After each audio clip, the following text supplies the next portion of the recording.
Здравствуйте, уважаемые друзья! С вами я, Юрий Тютченко, кандидат ветеринарных наук, и в этом видеоподкасте рассмотрим самые важные моменты, которые касаются параанальных желез у собак. Это очень важная тема, и этому есть несколько причин. Первая причина – это то, что все чаще и чаще наблюдается увеличение количества случаев возникновения воспаления этих желез. А вторая причина, почему это важно рассмотреть, это то, что их начинают чистить, когда надо и когда не надо. И в очень многих случаях чистка без необходимости и лишнее их механическое раздражение тоже может приводить к увеличению частоты их воспаления. Рассмотрим все по порядку. Параанальные железы у собак имеют форму грушевидных мешочков, которые симметрично расположены под кожей возле анального отверстия, чуть сбоку и чуть ниже по обе стороны. Размер желез варьируется от 1 до 3,5-5 см. Это зависит от породы. Выводные протоки открываются в виде двух маленьких круглых отверстий диаметром 1-2 мм сбоку и ниже анального сфинктера. Железы постоянно вырабатывают секрет, который должен выделяться. Если этот секрет не будет выделяться, то эти мешочки могут переполняться, и рано или поздно от переполнения там возникает воспаление. Секрет имеет очень резкий и крайне устойчивый специфический запах.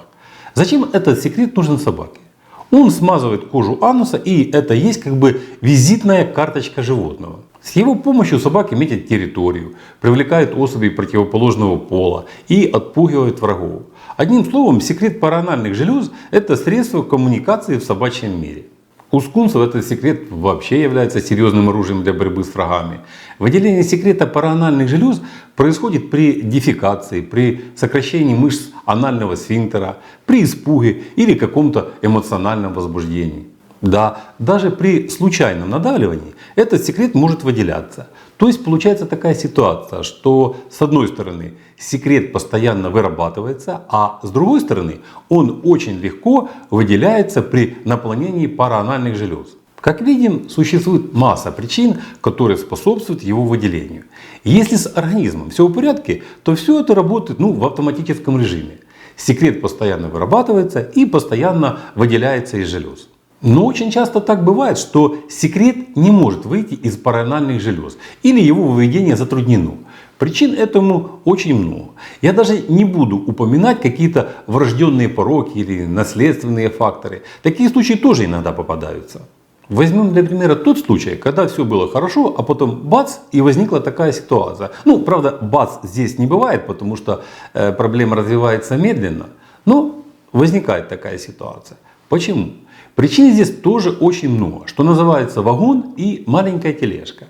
Начиная от неправильного кормления, недостатка выгуливания, стрессов, заканчивая нарушением обмена веществ и наличием хронических диарей у собаки. Это как бы и понятно, что любое нарушение в организме приводит к каким-то заболеваниям, в том числе и к нарушению оттока секрета параанальных желез. Поэтому понятно, что надо максимально создавать собаке нормальные условия жизни и кормления. И тогда вероятность возникновения воспаления параанальных желез сведется к минимуму. Это логично и понятно. Но все это больше теория. Что делать на практике? Как не допустить закупорки параанальных желез и последующее их воспаление? Регулярно чистить собаке параанальные железы? Как часто? Раз в 2 недели или раз в месяц? Я бы посоветовал следующее. Всегда следите за гигиеной заднего прохода. После прогулки область под хвостом надо всегда осматривать и при необходимости промывать теплой водой с мылом или какими-то другими средствами по уходу за собакой. А потом, понятно, вытереть сухой мягкой салфеткой или полотенцем.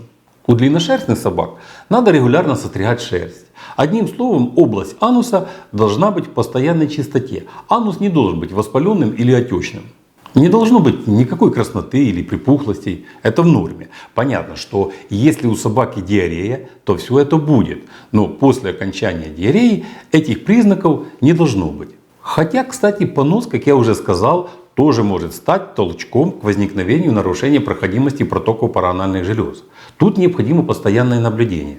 Первые признаки, которые могут указывать на затруднение оттока секрета параанальных желез, это изменение запаха, который исходит от животного, появляется такой резкий и неприятный.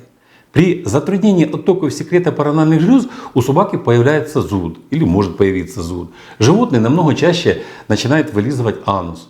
Вот если такие признаки вы начали замечать у своей собаки, то тогда у вас сразу должно возникнуть подозрение, что у собаки что-то не так с паранальными железами. В таком случае можно и сделать очистку паранальных желез. Это очень простая процедура. На начальном этапе это больше зоогеническая процедура. И очистку параанальных желез могут сделать как в груминг-салоне, так и в ветеринарной клинике. При необходимости эту процедуру владелец собаки может без проблем сделать и сам в домашних условиях. Если вы хоть один раз увидите, то без проблем вы это сможете делать. Если захотите, конечно. Но первый раз самостоятельно эту процедуру я бы не рекомендовал делать. Лучше пусть кто-то со специалистов покажет. В принципе, в YouTube есть много хороших видео, как это делать.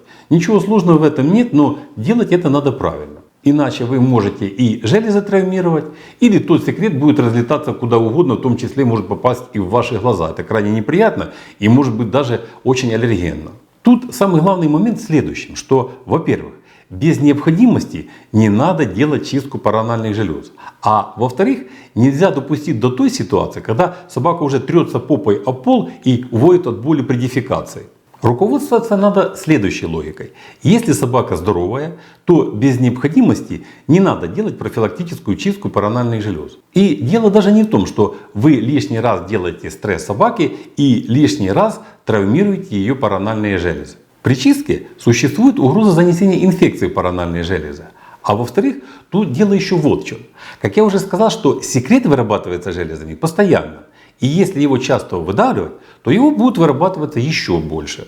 Поэтому не надо очень часто провоцировать увеличение выработки секрета и делать эту процедуру по принципу хуже не будет. Ну, типа раз уж я в ветклинике или у грумера, то заодно и сделаю еще и эту процедуру. Во-первых, без необходимости нет никакого смысла в этой процедуре. Хотя это и недорого. Вам ее, конечно, сделают. Как говорится, за ваши деньги любой каприз. Но большого смысла я в этом не вижу. А во-вторых, лишний раз раздражая паранальные железы, эта процедура может привести к тому, как я уже сказал, что секрета будет вырабатываться больше. И она станет такой, что без регулярных чисток уже будет просто не обойтись. И тогда эта гигиеническая на начальном этапе проблема может перерасти в ветеринарную. Сначала в легкую форму, когда придется лечить воспаление паранальных желез, а если проблема усугубится, то и вовсе придется эти железы удалять.